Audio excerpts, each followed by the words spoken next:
So speaking to an audience of about 500 people in San Francisco, Dianne Feinstein, who led the charge in the Senate on an assault weapons ban, said that the video game industry should take voluntary steps to make sure it does not glorify guns in the wake of the December mass shooting at Sandy Hook Elementary School in Newtown.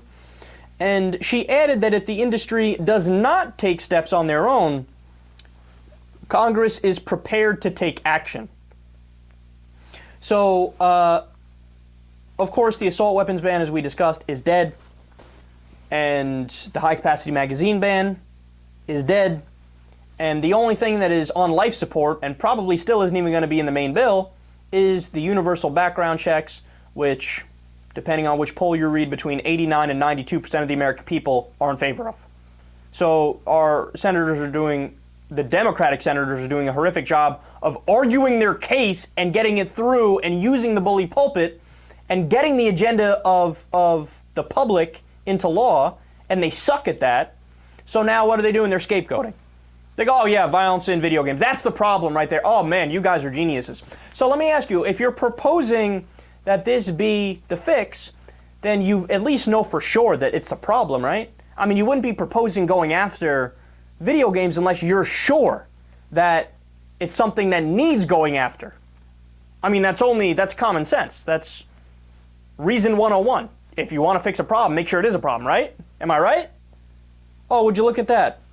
Christopher J. Ferguson is a violent video game researcher in Time magazine. He says, quote, "Let me state very emphatically, there is no good evidence that video games or other media contributes, even in a small way, to mass homicides or any other violence among youth." How's that for clarity? Oh, that's not enough for you? The Journal of Youth and Adolescence indicated that exposure to video game violence neither increased aggressive behaviors nor decreased pro-social behaviors. Whitney Gunter and Kevin Daly recently published a large study of children in computers and human behavior, which found video game violence effects to be, quote, inconsequential. Oh, so is 3 studies enough for you? No, of course not. How about a study published by Holly Brown and Julia Spaniel in Applied Cognitive Psychology, which similarly found absolutely no link between violence and video games? How's 4? Oh, 4's not enough? I can keep going if you want. How's a review of the literature by the Swedish government done in 2012, which had the same conclusion as all the ones I just read? How about the United States Supreme Court, which heard a case on this very issue, Brown versus EMA? They ruled that you can't justify unnecessary regulation of the video game industry because there's no reason to do so. And by the way, at that case, there was a plethora of evidence proposed on both sides, and the Supreme Court decided based on the evidence. But no, Dianne Feinstein, and Republicans agree with her, by the way. They think, oh, we got to go after video games because you have to go after anything but guns. Anything but the actual thing that put the bullets in the kids. The vessel by which the madman was allowed to do it. Anything but that. And then, you ready for my favorite fact here? During the years in which video games soared in popularity, youth violence has declined to 40-year lows. Now, to be clear, there's not a causation correlation. It's not, hey, video games lead to less violence. But what we can ascertain from that information is that the opposite is definitely not the case because the empirical data does not bear that out.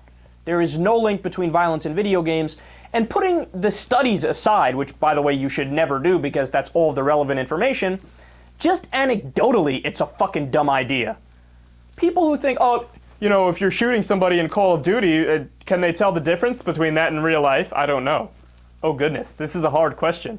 Is it really? Really? So that's why, you know, I guess in all the other modernized industrial countries that have low rates of gun violence, I guess they have no video games, right? Oh, that's right. They have a tremendous amount of video games. Take Japan, for example. 2 gun deaths in the year 2006. They play a lot of video games. How about Australia? They have video games. They had 16 mass shootings before 1996, or 12 mass shootings before 1996, and then since they passed strict gun control in 96, they've had 0 since then.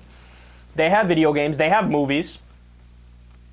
Look, it's such a cop-out. It's such a cop-out